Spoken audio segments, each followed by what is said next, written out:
A 500 años de la llamada Reforma Protestante, se hace necesario retomar el estudio de las 5 solas que constituyen la base del cristianismo evangélico protestante, ya que en la actualidad parece que se está cayendo en los mismos errores que se le reprocharon a la Iglesia romana en aquellos días. Y puesto que todo debe partir de una base estable, comencemos por recordar el principio de solo escritura, para lo cual debemos considerar que la Biblia es la palabra de Dios. ¿Cuáles son los libros inspirados por Dios? ¿Hubo inspiración divina después de la muerte del apóstol Juan? Acompáñenme en este viaje para recordar estos 5 principios y por qué se constituyen en la base del cristianismo bíblico.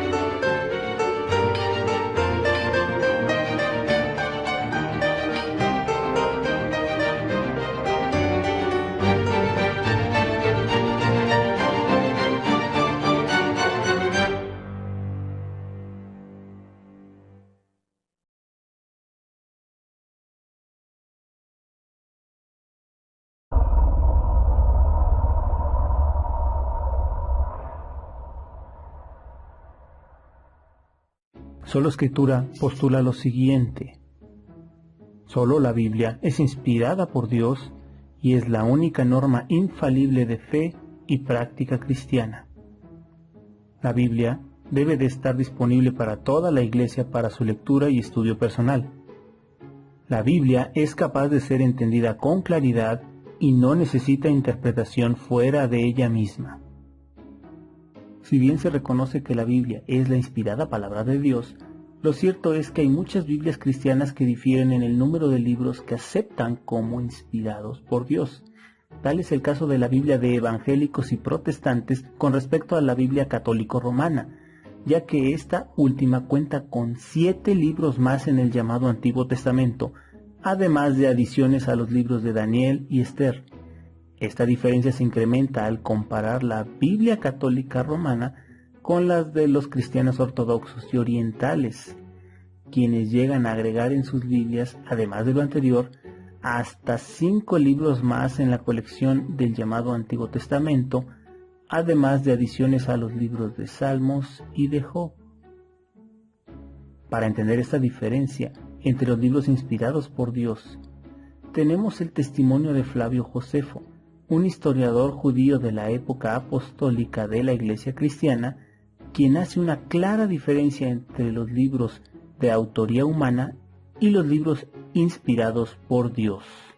Porque no tenemos decenas de miles de libros discordantes y en conflicto, sino solo 22, conteniendo los registros de todos los tiempos, los cuales han sido justamente considerados como divinos, y de estos, 5 son los libros de Moisés.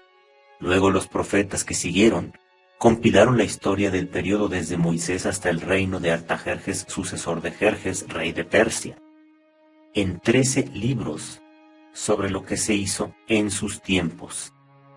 Los restantes 4 libros comprenden himnos a Dios e instrucciones prácticas para los hombres. Desde el tiempo de Artajerjes hasta el nuestro propio, cada suceso ha sido registrado, pero los registros no han sido considerados dignos del mismo crédito que los de época más temprana, porque la exacta sucesión de profetas no fue continuada. Flavio Josefo. Contra Apiol. Aquí vemos que aunque Josefo reconoce que hubo más libros después del reino de Artajerjes, hace mención que estos libros son inferiores por no encontrarse en lo que se llama la exacta sucesión de profetas.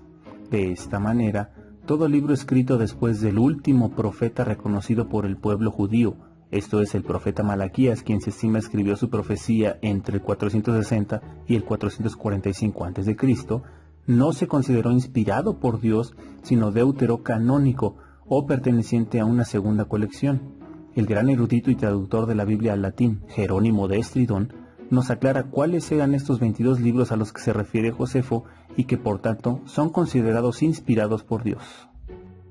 El primer libro se llama entre ellos Bereshit, lo que llamamos Génesis, el segundo Shmot, que se denomina Éxodo, el tercero Vayikra, es decir, Levítico, el cuarto Bamidbar, lo que llamamos Números, el quinto Devarim, que se designa Deuteronomio. Estos son los 5 libros de Moisés que se llaman apropiadamente Torá, es decir, la ley. La segunda orden se hace de los profetas y comienza con Josué, hijo de Nun, que se llama entre ellos Yehoshua ben Nun. Luego se anexan Shoftim, que es el libro de los jueces y que incluye Narod, ya que la historia narrada sucedió en los días de los jueces. Samuel sigue en tercer lugar, que llamamos primer y segundo reino. En cuarto lugar está Melaquim, que es el libro de los reyes que contiene el tercer y cuarto reino. En quinto lugar es Isaías, Jeremías sexto, séptimo Ezequiel, octavo libro de los 12 profetas que se llama Treyasar entre ellos. En tercer orden tiene los haiógrafos y comienza con Job, el primer libro, el segundo de David, que es también un libro de los Salmos que comprende 5 secciones. El tercero es Salomón, que tiene 3 libros, Proverbios, que se llaman parábolas, es decir, Masalot, Eclesiastés, es decir, Coelet, y el Cantar de los Cantares, que denotan con el título Shir Hashirim. El sexto es Daniel, séptimo Librei Hayamim, es decir, palabras de los días que podemos llamar con mayor claridad crónicas de toda la historia divina. El libro está escrito entre nosotros como primer y segundo de crónicas.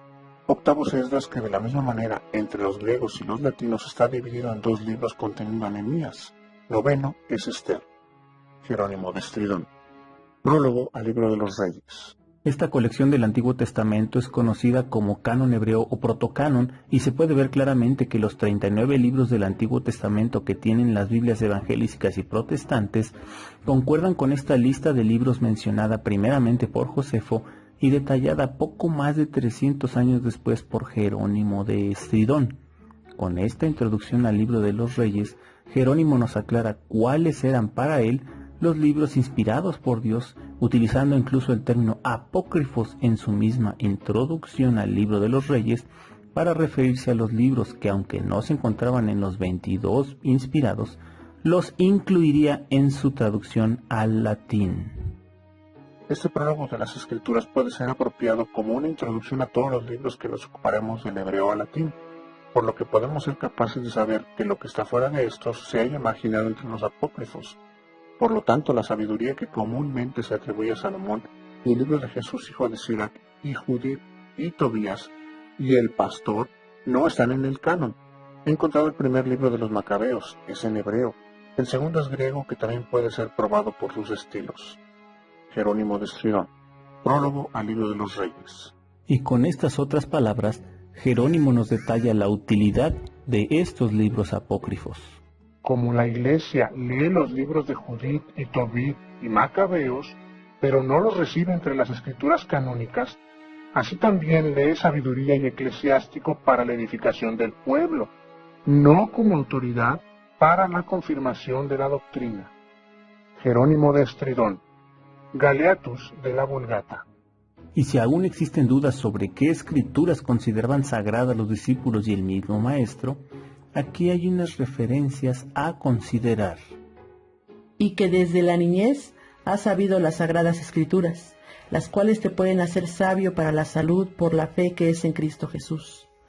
Toda escritura es inspirada divinamente y útil para enseñar, para redarguir, para corregir, para instituir en justicia, para que el hombre de Dios sea perfecto, enteramente instruido para toda buena obra. Segunda a Timoteo 3:15, 17. ¿A qué escrituras se refiere el apóstol Pablo como escrituras sagradas? El mismo apóstol nos responde: Pablo, siervo de Jesucristo, llamado a ser apóstol, apartado para el Evangelio de Dios, que él había antes prometido por sus profetas en las Santas Escrituras. Romanos 1, del 1 al 2. En esta cita, el apóstol Pablo aclara que las Santas Escrituras fueron escritas por los profetas de Dios, concordando con la declaración de Josefo con respecto a que sólo se consideraron inspirados por Dios aquellos escritos confinados en el tiempo de la exacta sucesión de profetas. Y les dijo: estas son las palabras que os hablé, estando aún con vosotros, que era necesario que se cumpliese todo lo que está escrito de mí en la ley de Moisés, en los profetas y en los salmos. Lucas 24, 44. En esta cita, el mismo maestro habla de esas santas escrituras que se refieren a su persona, citando la estructura tripartita que nos cuenta tanto Josefo como Jerónimo, la ley, los profetas y los salmos, que era el libro que encabezaba la colección de los escritos o hagiógrafos, como los describe Jerónimo. De esta manera, tenemos el testimonio definitivo sobre cuáles libros del Antiguo Testamento fueron considerados como inspirados, además de los siguientes escritores cristianos que reconocieron únicamente 22 libros inspirados por Dios para el llamado Antiguo Testamento: Melitón de Sardes, Orígenes de Alejandría, Rufino de Asís, Atanasio de Alejandría, Cirilo de Jerusalén, Epifanio de Salamina, Gregorio Nacianceno, Isidoro de Sevilla. Y lo más interesante de esto es que el prólogo de Jerónimo de Estridón al Libro de los Reyes fue escrito después de que el Concilio de Cartago decretara canónicos a los 7 libros que no aparecen en el protocánon, y Jerónimo, lejos de aceptar su canonicidad, aclara en su prólogo que no pertenecen al canon e incluso los llama apócrifos. Aquí hay una referencia clara de cuestionamiento de canonicidad de estos 7 libros antes del periodo de la Reforma. Y es igualmente interesante el comentario del doctor Natalio Fernández Marcos, del Instituto de Lenguas y Culturas del Mediterráneo y Oriente Próximo. Lo que parece claro es que Filón, Lucas y Josefo, en el famoso pasaje del Contra Apión, al mencionar los 22 libros conforme a las letras del alfabeto hebreo, están pensando en libros incluidos en el canon hebreo, ya sea en la forma hebrea o en la traducción griega, pero no en los libros deuterocanónicos o apócrifos. Filón, en sus obras, solo cita la Torá como escritura. Y los autores del Nuevo Testamento y los primitivos escritores cristianos en realidad nunca citan o atribuyen autoridad a los deuterocanónicos. A lo sumo, hay algunas alusiones o correspondencia ocasional en algunos pensamientos. Natalio Fernández Marcos. Septuaginta versus Biblia hebrea, la Biblia de los cristianos.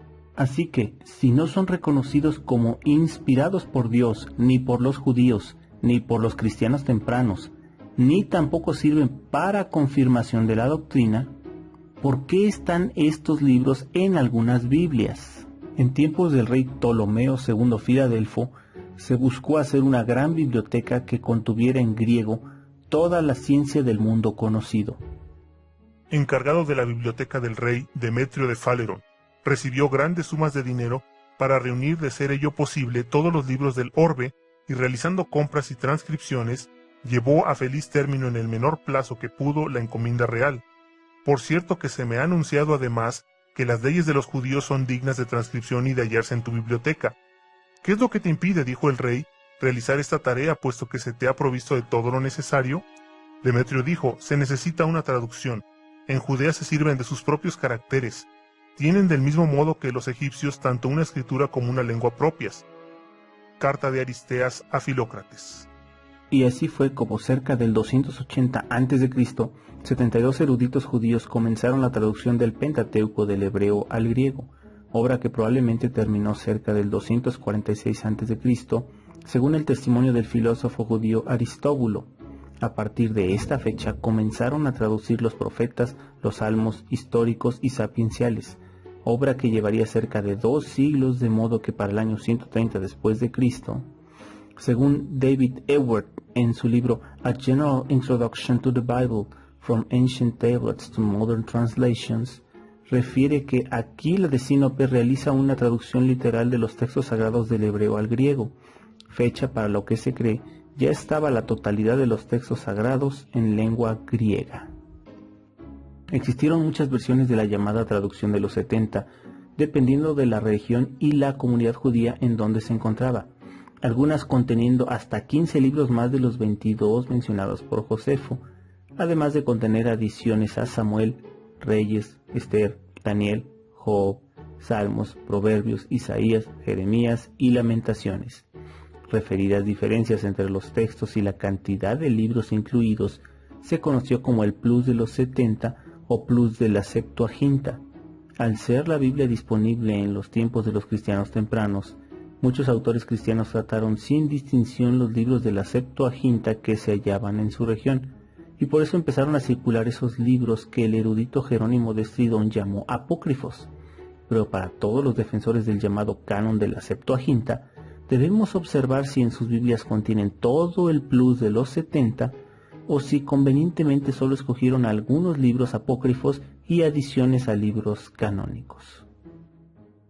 Y de la misma manera que hubo un periodo de inspiración divina para el llamado Antiguo Testamento, también lo hubo para el llamado Nuevo Testamento, pues en la colección de los libros que lo forman, solo existen cartas de los apóstoles o de personas cercanas a ellos, tales como Marcos, Lucas y probablemente Apolos en caso de que éste haya escrito la carta a los hebreos. Y una vez que la era apostólica terminara con la muerte del apóstol Juan cerca del año 100 después de Cristo, muchos escritores cristianos se levantaron para defender la fe, pero es aquí donde se hace evidente la diferencia entre las escrituras inspiradas por Dios y los escritos posteriores a la era apostólica. Las Sagradas Escrituras presentan una unidad de pensamiento y doctrina. Sin embargo, no podemos decir lo mismo de los escritores posteriores a la era apostólica, mismos que llegaron a contradecirse incluso a sí mismos. No debe haber imágenes en la iglesia, menos que sean adoradas e idolatradas y puestas en las paredes. Hay que exhibir las venerables y santas imágenes, tanto las de colores como las de mosaicos o de otras materias convenientes en las santas iglesias de Dios. Mira lo que el Señor dice al gran fundamento de la iglesia, a aquella roca solidísima sobre la cual Cristo fundó la iglesia. Hombre de poca fe, ¿por qué has dudado? Porque roca es todo discípulo de Cristo. Pero si supones que solo sobre Pedro es que Dios edifica su iglesia, ¿qué dirías de Juan el hijo del trueno o de cada uno de los apóstoles? La fe católica, descansando sobre la autoridad divina, cree que el primer lugar es el reino de los cielos y el segundo es el infierno. Desconoce por completo un tercero. No es increíble que algo semejante suceda después de esta vida, y puede investigarse si es manifiesto o no que algunos fieles se salven a través de un cierto fuego purificador. Este tipo de titubeos es lo que nos confirma que la inspiración divina terminó con la muerte del apóstol Juan. Y no se trata de colocarse altaneramente por encima de aquellos grandes defensores de la fe, algunos de los cuales pagaron con el martirio su fidelidad y que al menos cronológicamente estuvieron más cerca de la verdad del Evangelio que nosotros. Más bien concordamos con la opinión del llamado príncipe de la teología católica, Agustín de Hipona, hacia los escritos de Cipriano de Cartago, aplicando ese mismo principio a toda la patrística y en general a todo autor o escritor de doctrina cristiana, incluyendo a reformadores, evangelistas, predicadores o pastores. Yo no recibo las cartas de Cipriano como las escrituras canónicas, pero las examino sobre las escrituras. Acepto con agrado todo lo que hallo conforme a ellas y rechazo, sin despreciar a la persona, todo aquello que no es conforme a las escrituras. Agustín de Hipona, contra Crescencio. Y esto es exactamente lo que hicieron con el mismo apóstol Pablo los habitantes de Berea. Y fueron estos más nobles que los que estaban en Tesalónica, pues recibieron la palabra con toda solicitud, escudriñando cada día las Escrituras, si estas cosas eran así. Hechos 17:11. Como se ve en este pasaje y en las palabras de Agustín de Hipona, las Sagradas Escrituras fueron la base para la iglesia primitiva y para los cristianos de los primeros siglos.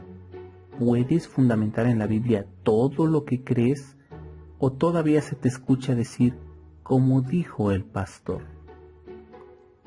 Queda así establecido que la Biblia está constituida de únicamente 66 libros inspirados por Dios, y por tanto, estos son la única autoridad para confirmar doctrina y práctica cristiana. Pero, ¿es la Biblia capaz de ser entendida con claridad sin necesitar interpretación fuera de sí misma?